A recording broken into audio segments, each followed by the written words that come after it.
епизода 07 од Next Gen Successes. Моето име е Георги Докузов, а денес со мене заедно е Илија од FledgeWorks. Илија, здраво. Здраво, Георги. Како си? Одлично, супер ви атмосферата тука. Како се чувствуваш во нашето студио? Па добро, малку е топло ме. Како што спомнавме пред малце кога гледавме која бројка на епизоде, Lucky 7, седма поред. Моја особена чест е денес што си ти мој гостин. Требаше да имам уште еден гостин. Тоа е една твоја вработена која потекнува од Creative Hub, од академиите, но за жал не може денес да биде со нас. Но ќе го фатиме и тој дел кој сакавме да го зборуваме и со неа преку тебе. За жал сега ќе бидеш сам, но има секако многу што да кажеш. Next Gen Successes, овој формат кој го правиме заедно со Creative Hub, не знам колку си имал време, знам дека си доста зафатен и дека не можеш да испратиш во целост. Највеќе има за цел да покаже некои кариерни трансформации кои луѓето ги прават преку академиите, преку некои од академиите на Creative Hub. Затоа, нели, главна тема извако тоа е кариера, така што јас ќе почнам со тебе од таму, од твојата кариера, твојот кариерен пат, како започна. Денес си CTO на FledgeWorks, нудите софтверско решение кое помага во областа на човекови ресурси, но твојата кариера почнува некои си 25 години поназад, исто така поврзано со софтвери. Би те оставил да почнеш ти од каде што ќе одбереш твојот кариерен пат, па да стигнеме до се што треба. Георги, ти благодарам за оваа фантастична најава. Добро вечер. Се надевам дека ќе го оправдам секој збор. Што кажа, навистина ми е чест да сум тука. И се надевам дека преку овој подкаст ќе инспирираме барем една личност да се зафати со сериозна IT кариера и да се посвети пред се на продукт кој ќе реши некаков проблем за сите нас. Што се однесува до мојата кариера, CTO е формалниот назив на позицијата која што сега ја имам. Тоа е затоа што моите соосновачи, Илијанчо и Фрања, ги покриваат областите на маркетинг, селс и консалтинг и јас сум она што се нарекува technical co-founder, односно CTO.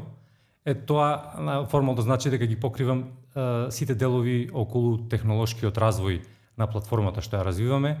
Одговорен сум за осмислувањето на архитектурата на решението, како да ги преведам бизнис барањата во технички и технолошки барања, и во тоа мислам дека многу ми помага мојата претходна кариера од аспект што сум имал можност, среќа и шанса да се занимавам со најразлични области во рамките на IT, од веб девелопмент, дизајн, администрација, мрежи, сервери, па до IT ревизија, консалтинг, информацијска сигурност, и сметам дека тој склоп ми помага успешно да ја извршам оваа функција денес. Така, имаш, ако се погледне твоето CV на модерно CV, нели, на LinkedIn, да. Може да се видат доста големи компании во кои си нижел искуство. Па сакам ајде од таму да се навратиш некаде на почетокот, како ти прв пат влезе, бидејќи тоа доста гледа, многу ги интересира тоа луѓето, бидејќи најчесто луѓето што го гледаат цел овој формат што го правиме, ги интересира, знаеш, оној кетч, како си се фатил за првата позиција и слично, како се одвил тој некој пат, па би те навратил малце на тоа. Од времето кога јас барав работа до денес, парадигмата е, како да кажам, комплетно сменета. Немаше LinkedIn? Немаше LinkedIn секако, но и друго, тоа сега го гледам од овој аспект. Тогаш работното место беше статички и опишано, се наоѓаше некаде физички во компанија, во канцеларија, и се очекуваше луѓето да одат со своите таленти кон тоа работно место. Денес, поготово после пандемија и work from home и сите нови трендови, парадигмата е комплетно сменета. Значи, талентот е статички, луѓето се некаде и знаат нешто, и од компаниите се очекува да го сменат описот на работното место и да се прилагодат со цел да најдат меч, односно поклопување со талентите. Сум го видел и мојот прв оригинален начин, сега сум сведок и на овој. Тоа се трендови кои ги диктира пазарот и мислам не ни останува ништо друго освен да се прилагодиме и да го извлечеме најдобро од претходното искуство што го имаме. Така, ајде сега да застанеме може на таа тема, доста често ја дискутираме тука со моите гости. Тоа се work from home, remote, нели разни називи фенси сега се употребуваат често. Ајде некоја твоја гледишта на тоа на кратко. Доста поделени мислења и баш на вама се дискутираше на таа тема доста пати со неколку, баш сега во глава превртувам со гости кои беа и секој има некој различен став. Ти како гледаш, знаеш суштината, како ја гледаш на тоа? Она што можам да го издвојам како главно е што кога почнавме да работиме од дома сите, едноставно комуникацијата треба да се дуплира или триплира за да се постигне истиот ефект како кога сме во канцеларија. Сепак ние сме живи луѓе и кога се гледаме вака еден со друг, понекогаш преку body language може полесно да решиме некој проблем. Не е дека проблемите не се решаваат и онлайн и преку сите други платформи за комуникација, но затоа кога сме work from home, истата информација ќе се сподели и на Teams канал, и на имейл, и на некој состанок, и тогаш доаѓаме до истото на ниво на продуктивност од претходно. Меѓутоа, тоа е така само за одредени типови на проблеми. Ние дури и претходно, како компанија која што функционира на линија Скопје, Белград, Љубљана, сме по природа на работите натерани да сме ремоут цело време, така да не може да си дозволиме да одиме во канцеларија кај нашите колеги таму. Така, значи, по ова што го кажеш, гледам дека е некој хибрид модел, можеби тебе исто така ти се свиѓа, некако хибрид каде што сепак би имала некоја така лична интеракција in person. Точно. И да се од друга страна да се овозможи овој момент преку remote work, од кој всушност нели луѓето знаеш да добијат повеќе на слобода и целата таа Точно, приказна. Да, нашите вработени се комплетно имаат избор од каде сакаат да работат. Се обидуваме повремено да се сретнеме во живо во канцеларија, најмногу за да споделиме вака мислења во живо, но и за брейнсторминг за некои постоечки проблеми.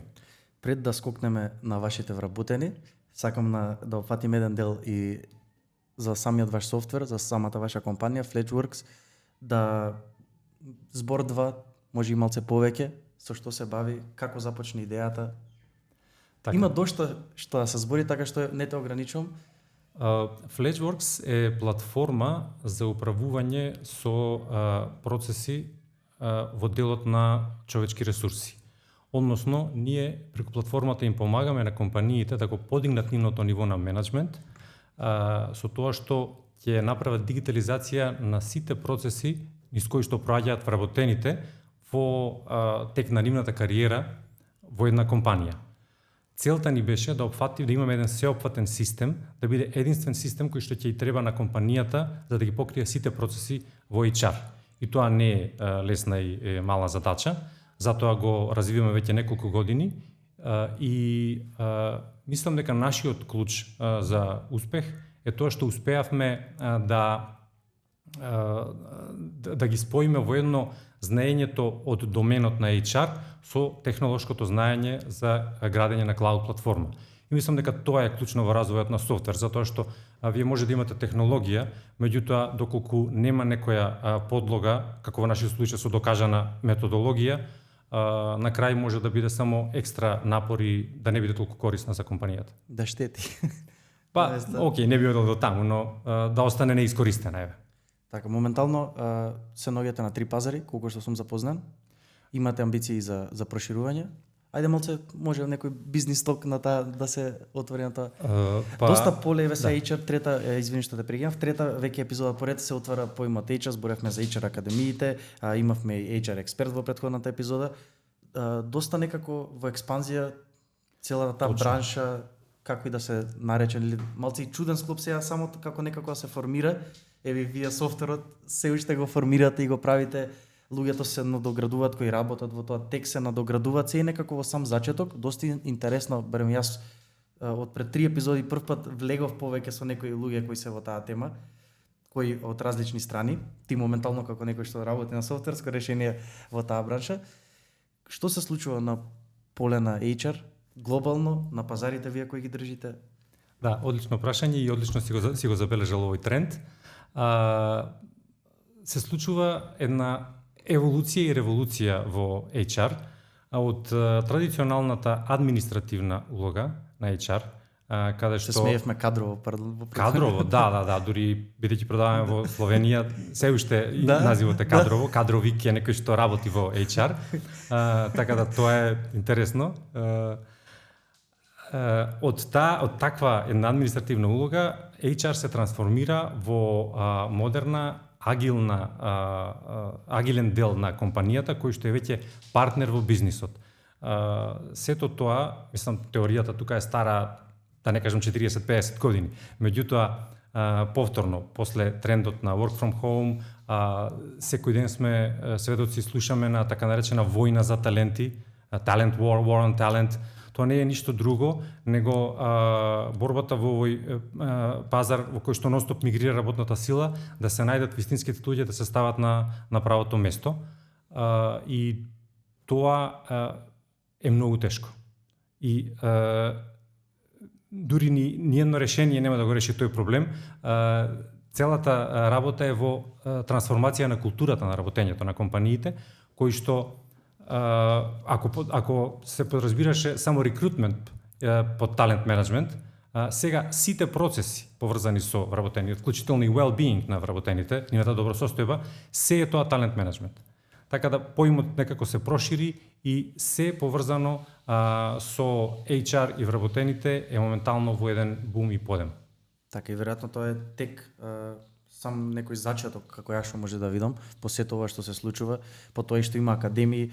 Првично јас баш кога отворив со Аријана кога продискутирав, или како и да дознав за академијата за HR, ми беше чудно кога сега за HR академија, знаеш, малце како чудно, а всушност баш подлабоко влеговме со Давор претходната епизода, какви се тие ситници што може да се научат и што им требаат веќе на луѓето, кога што спомна ти за таа војна за таленти што се случува, и слично дека веќе не е баш само пушти оглас и најди човек, дека малце играта станува покомплексна, многу покомплексна од тоа. Баш ако се отвори подлабоко темата, претходниот подкаст малце задлабочивме дека баш некои детали и ситници всушност ќе извојуваат победа за тој талент во таа така наречена војна и слично, и тоа тука може да се прошири темата многу, но реков дека ќе се вратиме на едно нешто, а тоа се твоите, вашите вработени. Двајца од нив се од академиите на Creative Hub и сега согласно тоа ќе отвориме една тема која ќе отвори повеќе прашања и повеќе ќе се надоврземе на тоа, а тоа е следно, веќе ти како технички директор, CTO, имаш вработено програмер од едно од тоест поточно академијата за програмирање на Creative Hub.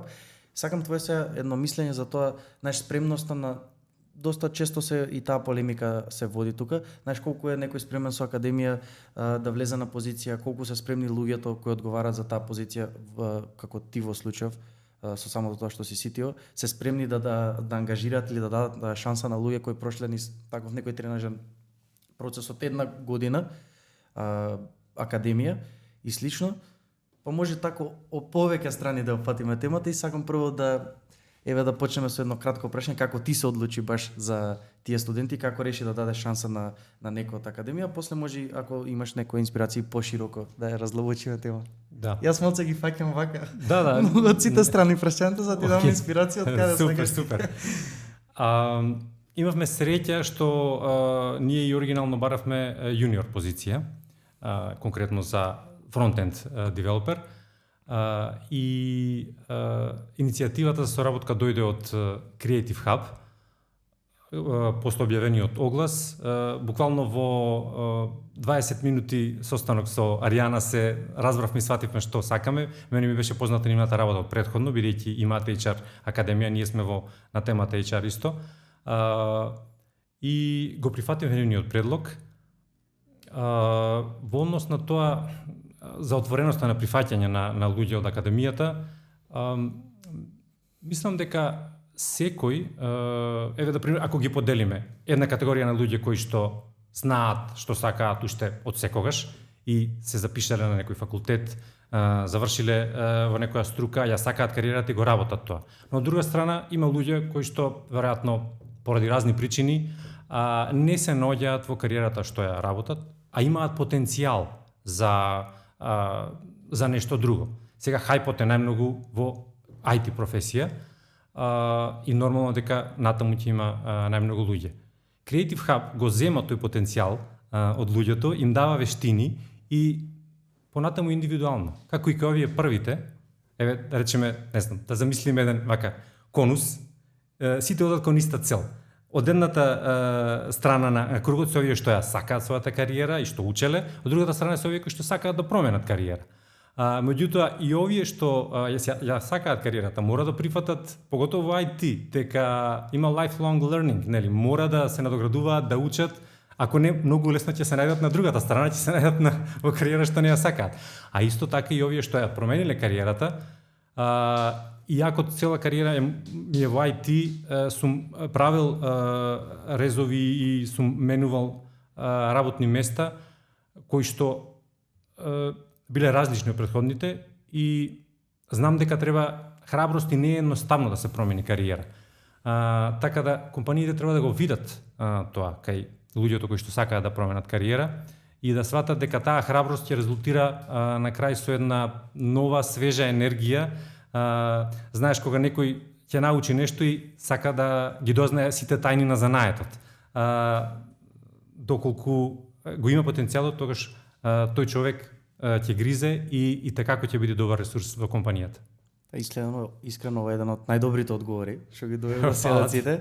Мислам дека многу убаво е. Бидејќи кај нас е често, знаеш, сакам да проискутираме некој теми, ја споредили со тебе која генерација, знаеш, често кај нас сакаат некој препирки да има, не се гледа од таа страна. Ова баш со конусот многу убаво го објасни, како некоја слика, всушност како сакаат луѓето и што обезбедува Creative Hub академиите за нив на тој пат. Да, ако можам само да дополнам.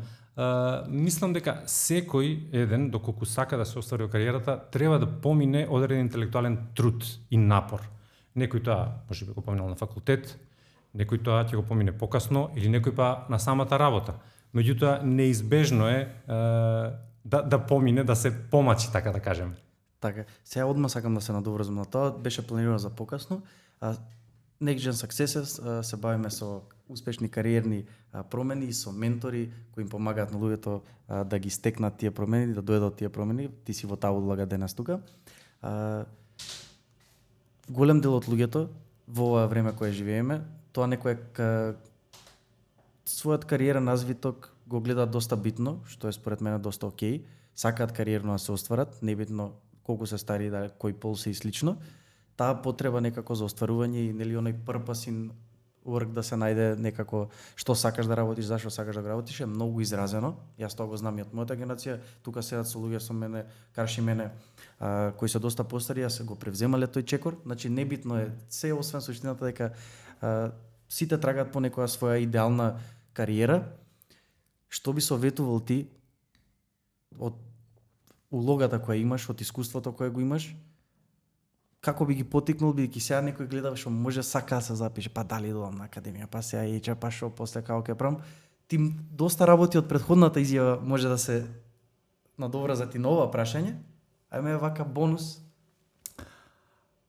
Прво сакам да ти се благодарам што бараш да чуеш совет од мене. Тоа ми е многу, давањето совет ми е стварно многу тешка и одговорна работа. Затоа што не знам во каков контекст ќе биде примен на другата страна. И знаеш, ако некој успее некако, што и да каже, секој негов совет станува рецепт за некоја категорија на луѓе. Направи тоа и тоа и ќе постигнеш резултат, ќе имаш успех. Меѓутоа, тука често се занемарува аспектот на среќа и се потценува тој аспект и како оригинално тој што го направил тоа го постигнал. Да. Но ако веќе треба да дадам совет, веројатно советот би бил до младите да не прифаќаат совети здраво за готово, да останат автентични, да најдат една успешна доза помеѓу упорност и тврдоглавост.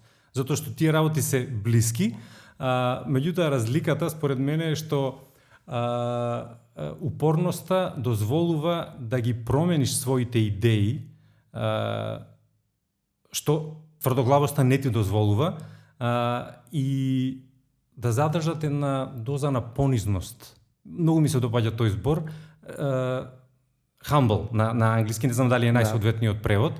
Во смисол некако покорност, него понизност, секој да свати дека има поголеми идеи, фирми, проекти од неговите, и временски, и просторно, и дека треба да научи нешто од тие работи и да врати во општеството преку својата работа, како поединец, во фирма, со своја компанија.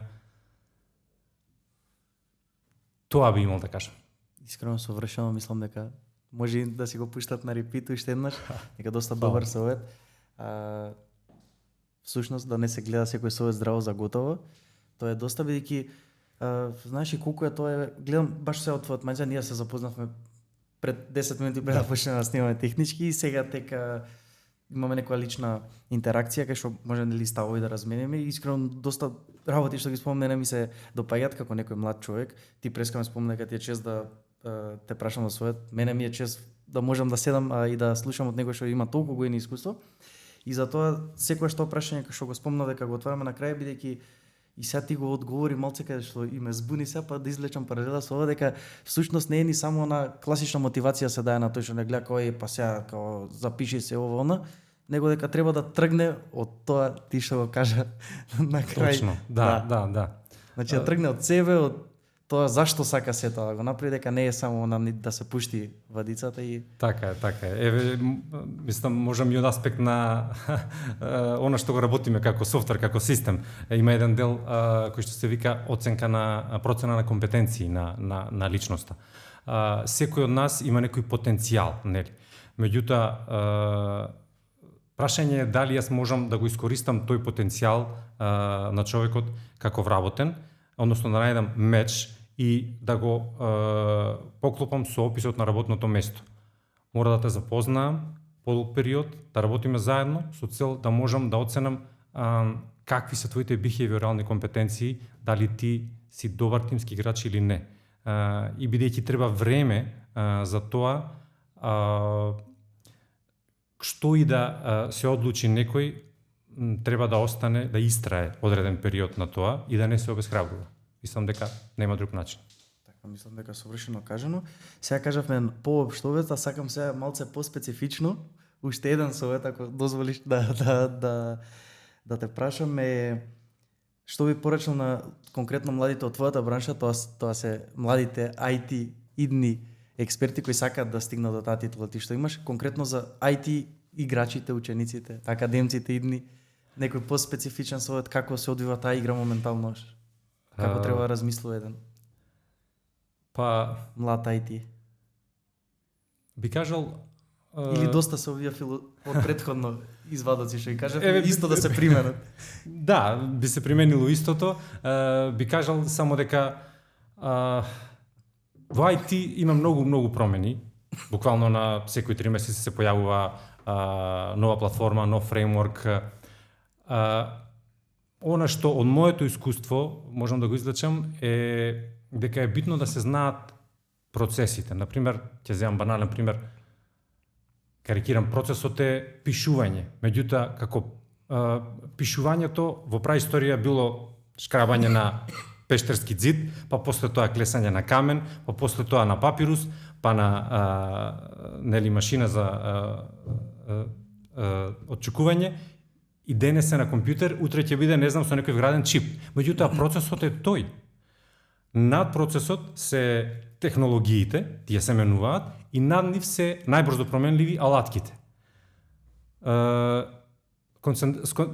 Битно е да некој да се сконцентрира на процесот, да го знае. Овие другите работи, доколку сме влезени во браншата, многу лесно се совладуваат. Кога јас учев на факултет, па дури и до пред 10 години пред да почнам со мојата компанија, не ни бев свесен дека ќе го работам ова што го работам денес, затоа што тогаш не постоеше клауд, например. Азур не постоеше, се појави 2012 година, и се сеќавам дека кога почнавме, баравме, се јавувавме во Microsoft да ги прашаме за совет, и не им се веруваше дека ние сме фирма од Македонија и работите, развивате се на клауд, на Азур, као тоа беше прилично интересно. Идејата ми беше да кажам дека понекогаш човек не знае она што ќе го работи за 10 години, дали воопшто постои како технологија. Меѓутоа, скоро сум убеден дека процесот за тоа е тука негде и е присутен. А како ќе биде реализиран, останува да видиме. Така, значи, накратко, да не се фокусираат нели на трендовски работи, што излегуваат туку некако процесот, темелот, да гледаат да го усовршат, така како може јас како извадив. Да, барем јас така го гледам. Моје толкување. Може би има и други рецепти за успех денес. Така, Илија, јас денес уживав во овој разговор, за жал краток, но темата беше да офатиме за младите, требаше да биде Емилија со нас, да го фатиме тој таа некоја кариерна промена која сака да ја направат луѓето. Овој серијал е помогнат од Creative Hub, така што сите кои размислуваат за тоа би им порачал да се упатат на сајтот на Creative Hub и да изберат што е за нив, или да се консултираат, или да изслушаат некои од претходните епизоди каде што ги офаќаме малте не сите академии.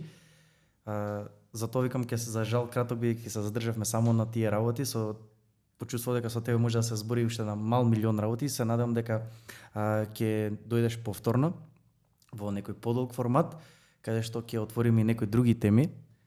Овие зацртаните за денес мислам дека доста добро ги исцрпивме.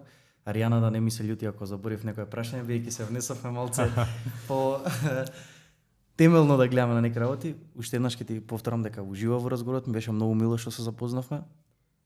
Ти благодарам, Ѓорги. Ми беше и мене чест и задоволство, навистина јас уживав. Сакам да се заблагодарам и до Creative Hub, во кој што и до Аријана. Во нив најдовме еден сигурен партнер, кој што ни овозможи еден извор и филтер на таленти и кадри, и топло им препорачувам на компаниите да го пробаат тој пристап, бидејќи многу помага во самиот процес на регрутација. Еве, ако можам само на крај да споредам. Апсолутно, слободно време. Огласот за фронтенд беше јавно отворен и ние во 2 недели добивме 170 CV-а. Буквално моравме да го прекратиме процесот.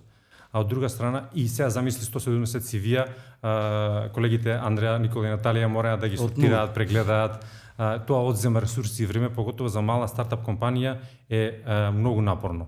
И на крај пак се сведовме до 7-8 кандидати, што наготово ги добивме од Creative Hub, и со тоа се отвара една можност ние да се посветиме на покреативните работи, смислување на подобри тестови, оценување на кандидатите и на она што нас ни е битно, отколку да го трошиме времето на ова друго. Па дури и за големи компании, сметам дека таквата соработка, како што ние остваривме со Creative Hub, ќе им олесни многу од административниот дел на работата. Така, значи ги покануваме тука не само тие што се мислат за академија, што да запишат, туку и тие што се мислат како да се справат за толку сивиња, исто да се обратат кај Creative Hub и од таму да повлечат таленти, како тоа што го има направено вашата компанија. Тука јас ќе го одјавам овој разговор, се надевам дека нема да остане само на овој разговор и вака официјално ќе ти пуштам покана за повторно да дојдеш, кога ќе смислиме концепт за што би зборували и слично, некоја интересна тема. Добре дојден си кај нас во студио. Фала ти уште еднаш. Благодарам, со задоволство. Така, фала на сите што останавте да не гледате до крај. Тоа е тоа за оваа епизода. До следно гледање, пријатно.